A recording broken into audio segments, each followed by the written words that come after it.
ho, Slut. lesbo, ho, slut, lesbo, Nigger. white trash, Kike. nigger, white trash, kike, Kike. kike, Kike. kike, kike, Kike. dirty kike, stinky kike, dirty stinky kike, Una.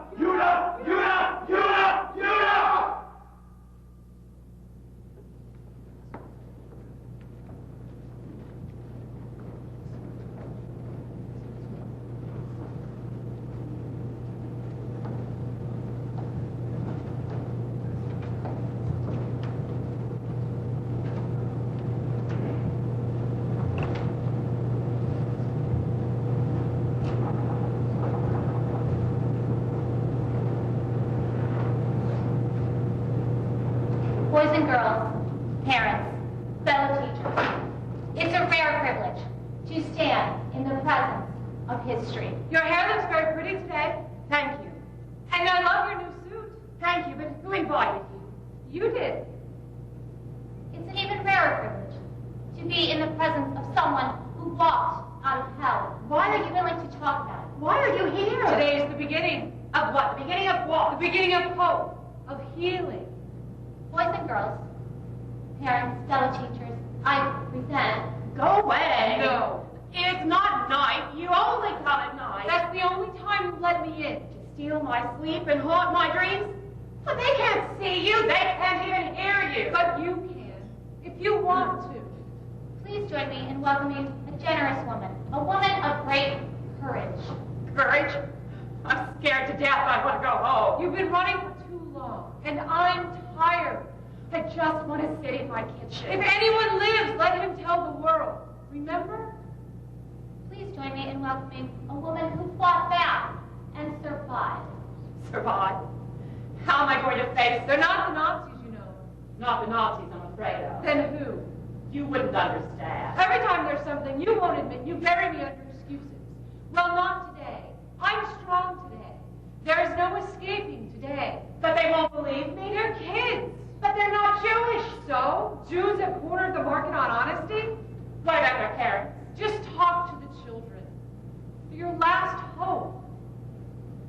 They're waiting. Boys and girls, ladies and gentlemen, let's give a warm welcome to Esther.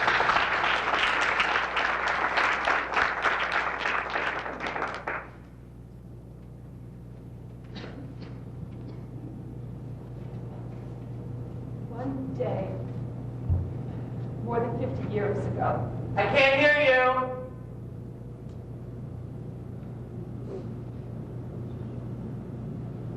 My name is Esther. I guess you already know that. I'm a lucky woman. I have a wonderful husband. I call him Izzy. We're financially comfortable. I mean, not that we couldn't have more. You never know. I have two wonderful boys, Abe and Marvin, and 8 lovely grandchildren. Esther's revenge. The Nazis tried to kill me, you see, but I refused to die. Now there are 11 of me. Abe and Marvin. I'm just trying to warm up a little. One fall day more than 50 years ago, war came to Cal. We were happy. My mother, my father, my brother Giddle, and I. My father owned a flour mill. We were what you call middle class.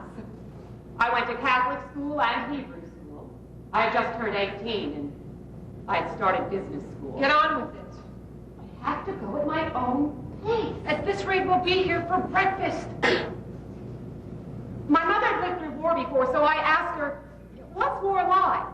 Well, it's not so bad, she said. Soldiers fight in the woods. They bring the wounded into town. You stay home, you pray, you mind your own business, and then one day it's all over.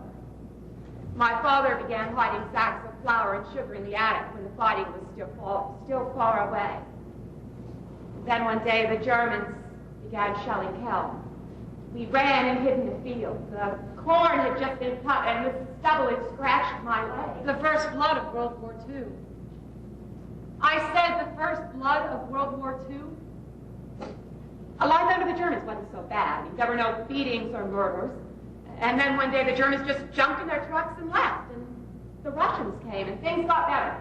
My father reopened his flour mill. My mother You forgot the Russian.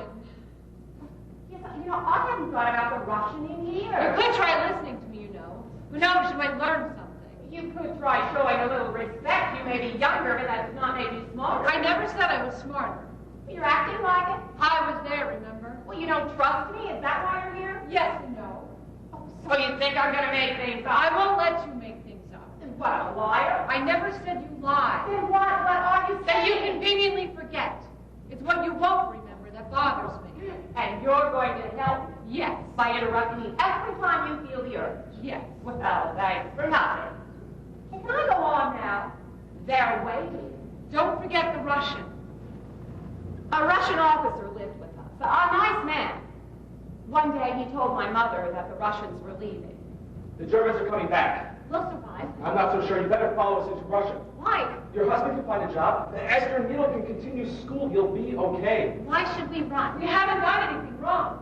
You have no idea what the Germans will do to you. They were here before. And they left. They'll come and go again. Not this time. Well, we're staying. We won't run. This is our home. We have our synagogue, our flour mill.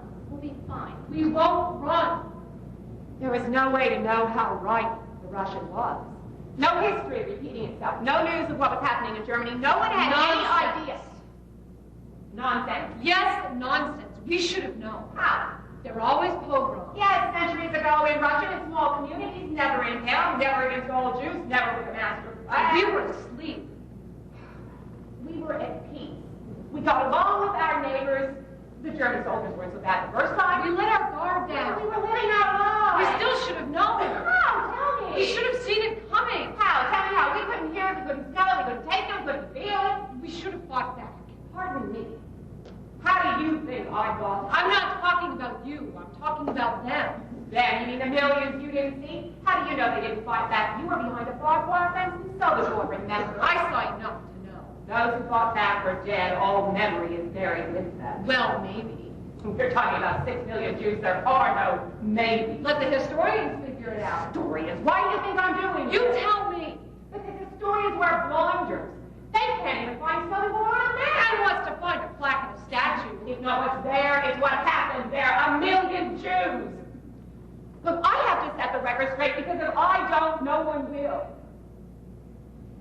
Historians estimate that 250,000 Jews died in Sobibor. But I remember the SS celebrating the murder of the millionth Sobibor Jew. 1 million. And historians give it a paragraph. A paragraph. Do you know why? Because if it isn't in writing, it doesn't exist. So the Russians left, and the Germans came back.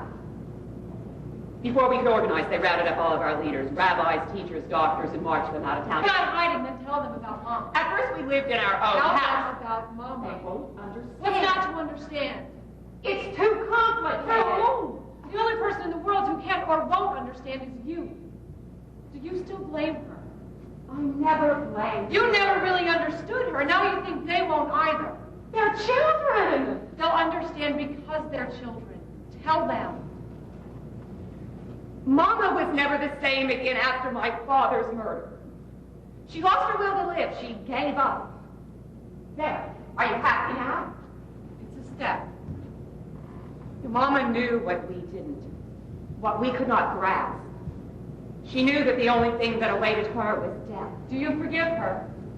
What do you mean? What do I mean? You've her? had 50 years to think about what I mean. Do you forgive her? There's nothing to forgive. Then why do you hurt so much? At first, we lived in our own house after the Nazis looted it. Mama and I knitted socks.